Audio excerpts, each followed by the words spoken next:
a relatively short video on my drone mishap and why that happened, and probably some precautions I should have taken before setting it aloft. Dummy's guide to battery maintenance and other stuff. But some other important information here as well, you should know, particularly if you're not a frequent drone user. And I've got to put a caveat in here, I'm not an expert, I'm an amateur, and I don't do this for a living or anything else like that. It's just what I've learned by experience. DJI Mavic Pro Platinum, that's what I fly with, hand control, and there's an app on the phone. I'm going to show you a little bit more about these things very shortly once I hook it all up. So I've unfolded it all, taken off the little covers and stuff. The video that follows really shows that anything can happen without warning. And what happened to me is I launched the drone and I knew that the battery level, and I'll show you on this one, that's not enough to fly with. Mine showed 2 solid lights and a flashing third, which to me meant I had more than a third of a battery. I've also set up in the app an alarm that tells me low battery warning at 30%, so I know I need to bring it back and land it and stuff quite safely, because I'm not that experienced. But certainly one light, I'd never send the drone up with that. Some apps you should be aware of, the DJI Mavic app obviously. There's a FlySafe app released by CASA. That's what it looks like when you open it up. You should get it. It'll tell you where you can and cannot fly. I'm in Broome, it says a big red cross, I can't fly, and it says no fly there.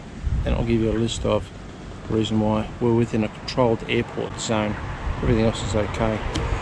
Good while you've got internet connection, no good otherwise. So if you intend to fly somewhere where there's no internet connection, make sure you check it out before you go there. That's a starting point. The next point of deciding whether or not you can fly in a particular area is to look at the state regulations. Northern Territory, I had to apply for a permit to fly, and I had to nominate where I was going to fly, particularly with parks. Some parks you just couldn't fly, and that was more common than not. Western Australia, you don't need a permit to fly, neither do you need it in Queensland. I can't speak to you about other places. So that's state level. Then you go down to the next tier, so you've got local government and the park authorities themselves, like the local park rangers and stuff. Check and make sure whether or not they've got any restrictions on flying or prohibitions as well. There's certainly a fair few prohibitions on flying within national parks in Western Australia, more often than not. Certainly just about in every Aboriginal bit of land you couldn't fly. Sorry about that. Beside the road. So make sure you're aware of all these things. When we go, have been into the national parks here in Western Australia, and there's been camp hosts, we've been there and asked them what the restrictions may be in respect to flying, and if there is places where we can fly, and if there's any limitations. So check all those things. So the CASA app's a starting point only. It'll tell you certainly where there's controlled airspace and unmanned airspace and things like that. So that's a starting point. Handset, 75% battery. You see that there? So I know I've got plenty of battery there. I know I don't have anything on the drone. I'm not going to fly now. Make sure your DJI firmware is up to date, not only for your app, but also your drone, your handset, and even the batteries. Make sure they're all up to date. So at the moment I'm just going through the process of connecting the drone to the handset. It's moving the gimbal and all the things that it usually does.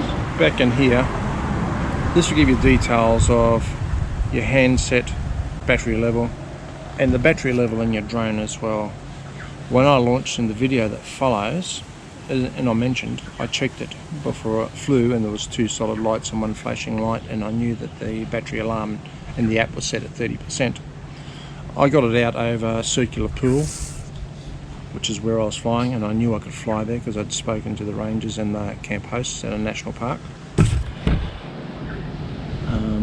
I had an alarm come up on the on the mobile phone, critically low battery voltage, landing. Well, I was over this deep crevice and I didn't want to land the drone in a hole where I couldn't recover it. And the following video shows what happens, or what happened to me anyhow. Panicked a little bit. I was probably more worried about horizontal position rather than vertical position. I was trying to get it close to me, and you'll see in the video that I smashed into a tree, and I ended up landing the drone upside down.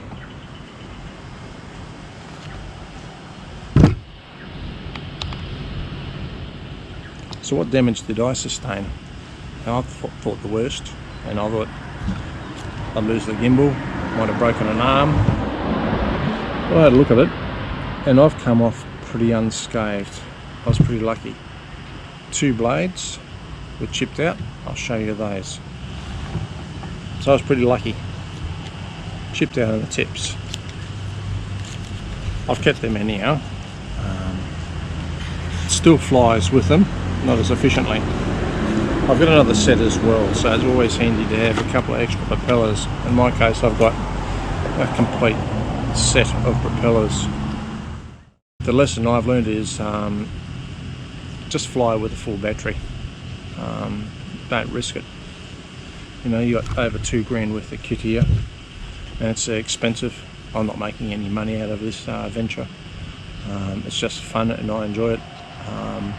It certainly wouldn't have been fun, and I wouldn't have enjoyed it if the damage sustained to the drone would have been worse than I was lucky to have got out of. So have a look at the video, have a little bit of a chuckle, but if you learnt something from this, is all talk from an amateur. Good. Fly with a full battery. Check out those safety precautions before you fly. Go have some fun.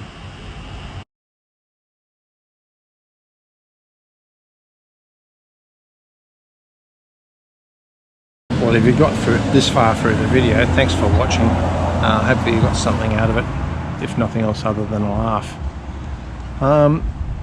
Merch plug. I just released the video. I'm flogging off calendars, $27 each, express, postpaid, anywhere in Australia. Have a look at that video. It was released today. Now, I'll tell you what day that is. It's the 28th of August. So have a look at that video if you're interested. $27, we reckon they're pretty good. Down to 49 calendars at the moment, so get in there. First in, best dressed. All the details are in that video. Again, thanks for watching.